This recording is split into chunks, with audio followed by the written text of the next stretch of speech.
Hello, my name is Juan Castro. You are listening to Power Your Story, Season 3. A podcast from Ray Graham Training Center High School in Chicago. This season, our thing is standing up for what you believe, social justice, change, and making a difference. Thank you for listening. Peace. Hey everyone, this is Andrea Klender, mentor and advisor for Power Your Story podcast. In this episode, our student producers had the opportunity to visit the iGrow Chicago Peace House in the Englewood neighborhood and interview co-executive directors Quentin Mables and Erin Vogel. We got to use their basketball courts, have lunch. It was a great day. You can learn more about iGrow Chicago at igrowchicago.org. All right, though. My name is out here with Quentin, Mables, and Erin Vogel. How you get started and get involved with this grow house? Yeah, so I got started with iGrow Chicago actually before the Peace House even opened.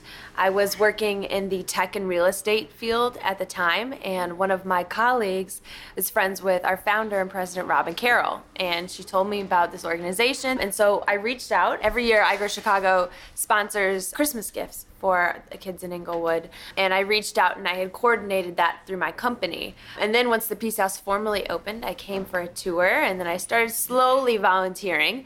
But then what really got me involved with iGrow Chicago is I had started a project where I was taking pictures and interviewing people and then posting it on like kind of a photojournalism series style blog. And the first person I talked to was Quentin, and what was supposed to be a 30-minute coffee meeting turned into over 2 hours.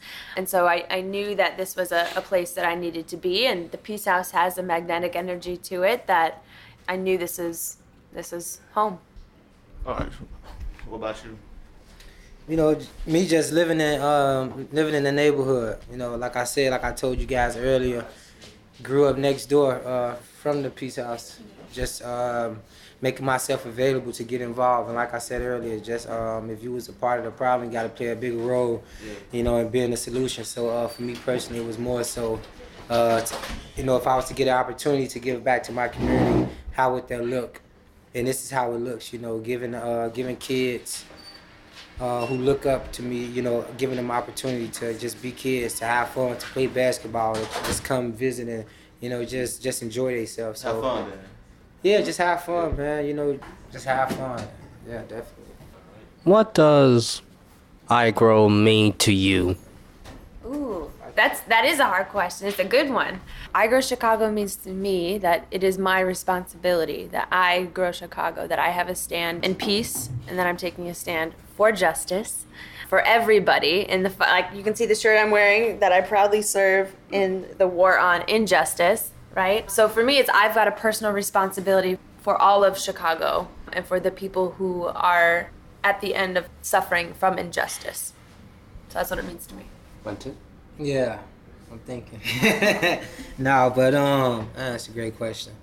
Probably the first time somebody asked me that, I'm gonna say. It is.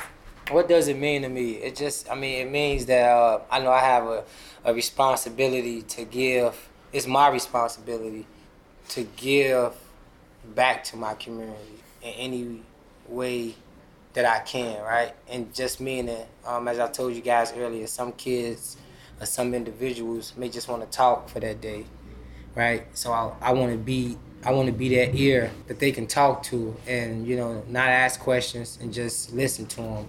What iGrow means to me is I know I could be that person that a kid could come to for advice without me judging, you know, their circumstances or anything. And it's a huge responsibility, to be quite honest with you, and trying to grow, trying to change the culture. As Erin said, like the injustice piece is what I'm big on, especially when you talk about like mass incarceration or, you know, how many kids, you know, die every year from poverty, you know, things of that nature. And I know it's my responsibility if I have, you know, to give, you know, to those that is in need. But yeah, that's a great question. Hopefully that was I answered it. But yeah, thanks. I know you had a question for Erin. Okay. What you know about a lot of programs, organizations, people with disabilities? Do they have one-on-one assistance with that?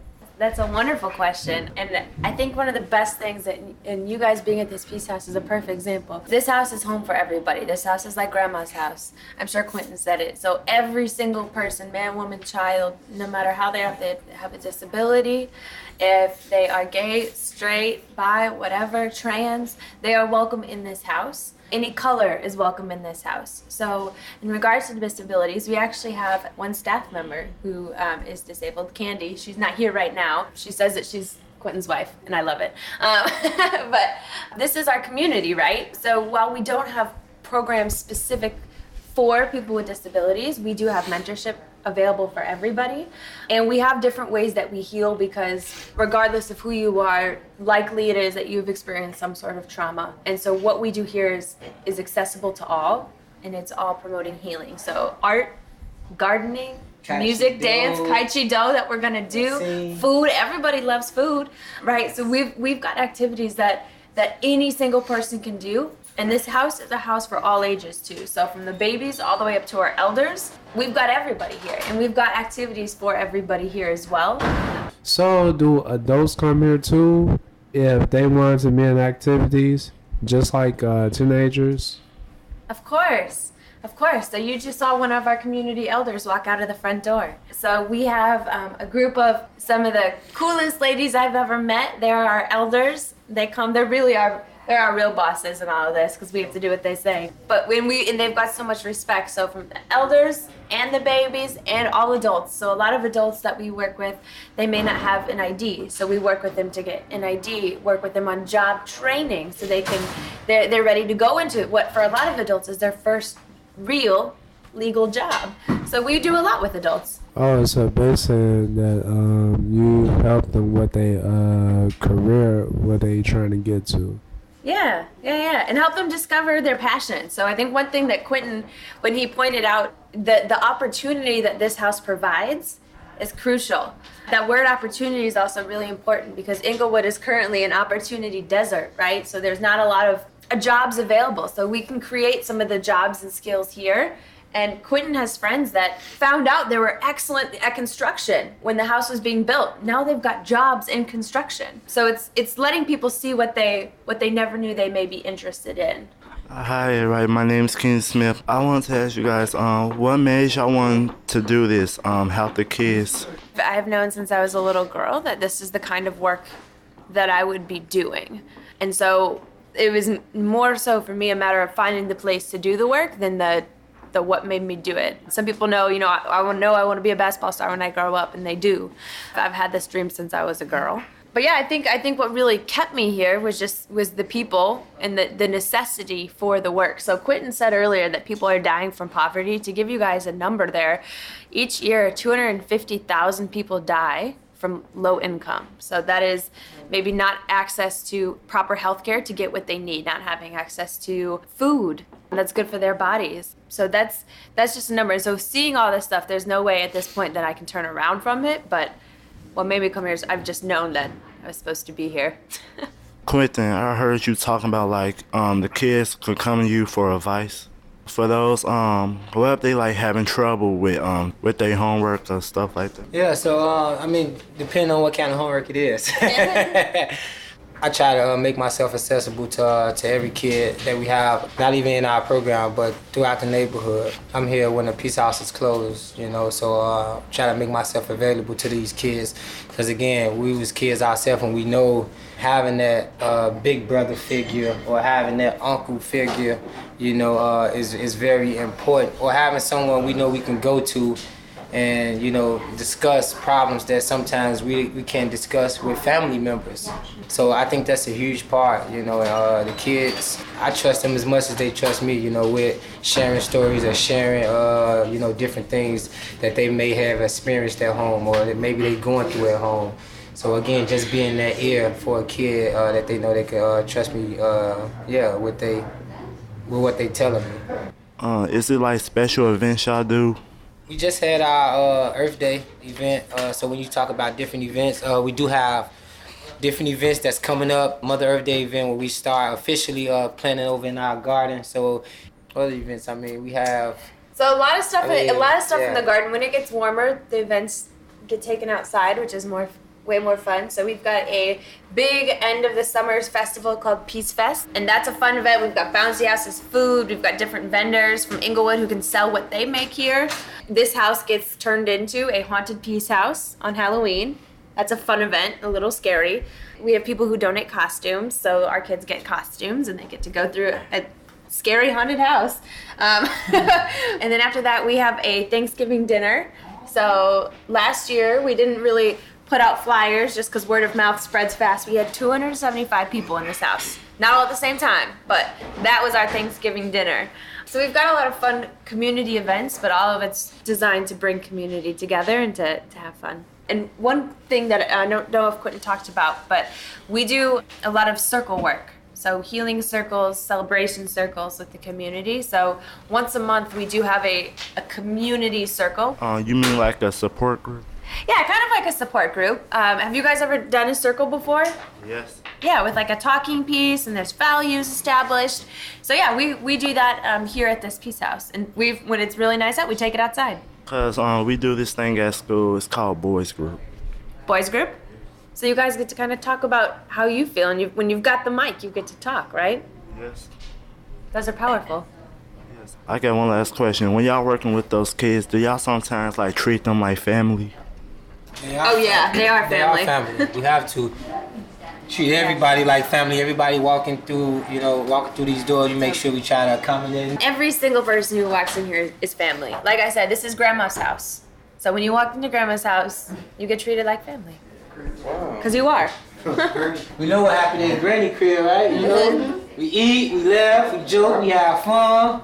You know, and she gonna get on us if we acting up. Yep. You know, so that's Granny crib. Yeah, I always want to go to Grandma's house. I always do too. I love. One last question. Do y'all take pride in what y'all do for the children? Facts. Yes. We take, extreme, again, we all been a kid.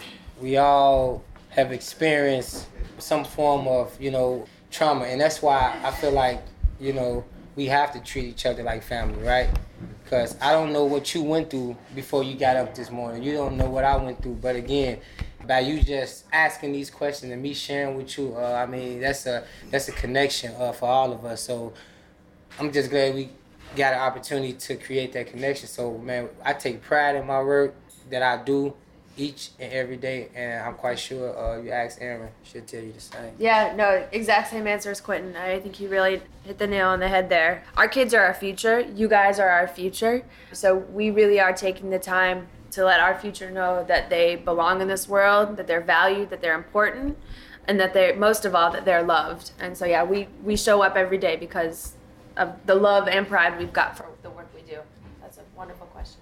This question for both of y'all. So, why do y'all want to do this? Life after school. Why y'all want to do this project for community? Yeah, definitely. You don't have that many after school programs in this neighborhood, right? But for our program, why we wanted to start it again, we want to make sure that our kids can connect with each other. Our kids know they can have a place where they can come to and have a decent snack and enjoy going out and having fun, playing basketball, playing jump rope, playing with kids, exactly, and interacting with each other. Some of our kids who live in the neighborhood didn't even know our kids who was probably staying 2 blocks away from them. It was a disconnection. So when you asked that, it was more so like, I feel like we had to come up with some kind of activity for our kids to enjoy themselves, to have fun, whether it's in the summer, whether it's in the wintertime, and just know that, hey, we support y'all dreams, we support everything that y'all doing, and we want to see y'all make it. It's just that simple. Like I said earlier, our kids are our future. We surveyed our summer camp kids, which we've got about 10 more kids that come to summer camp. We've got 35 of them. 100% of them have heard gunshots, right? 100%. There's no questions about that number. Every single one of them have heard gunshots while being in their house. We have a collective responsibility to love our children and to nurture them. And so our after-school program is a place where, in our summer camp as well, where our kids can be kids and they can feel safe playing. A lot of our kids don't get to play, especially if there's an increase in violence. they are kept in their houses. Well, have fun then. Yeah, and they get to run around. They get to play games. But we play spike ball. We get to hoop, jump rope. We have a lot of fun activities. We built obstacle courses that go the whole way down the block. It's fun, but I think what's most fun too is our adults are participating with the kids all the way through it. So I think our adults may have had more fun building the obstacle course than the kids had actually doing it. It's so much fun to do it, and it's how we heal and it's how we connect with one another. How do people learn more and get involved? So people can learn more and get involved by visiting our amazing website, agrochicago.org. Our director of development, Zelda, shout out to her. She worked with the Lime Red team to build an incredible website. So check that out. You can also see statistics on the community we're in and learn more about the programs that we do. You can also check us out on social media. We're on Facebook, Instagram, and Twitter. Facebook and Instagram are at iGrowChicago and Twitter's at iGrowShy.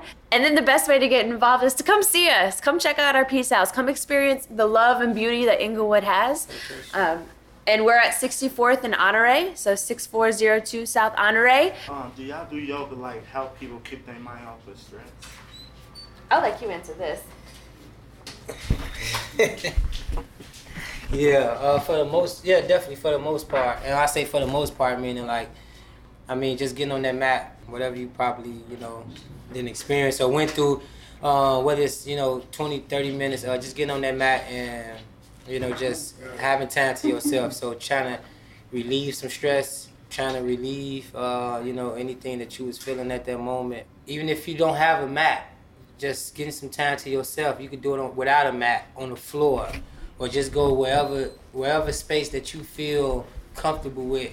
Turning your phone off, putting it on silent, don't talk to anybody, and just reflecting and taking some breath to yourself, and and I think that's very, very, very helpful. To be mindful about. So, yeah. And thank you very much. Thank you very much. Appreciate you guys. Thank you very much. Thank you for this interview. Thank you. Tough questions, but Excellent questions. Excellent questions. Guys. Good job, everybody. Thank you. Power Your Story podcast is produced by students at Ray Grant Training Center High School in Chicago. With production support from After School Matters and the Creative Imposter Studios. Today I spoke to Blue Back. Alphabet, Keenan Smith, Malik Daniel, Justus Phillips. You can find our show on Apple Podcasts, Spotify, Stitcher Radio, Google Play Music, and PowerYourStoryPodcast.com. We are on Facebook, Instagram, and YouTube as Power Your Story Podcast. Thank you for listening, and see you later, alligators.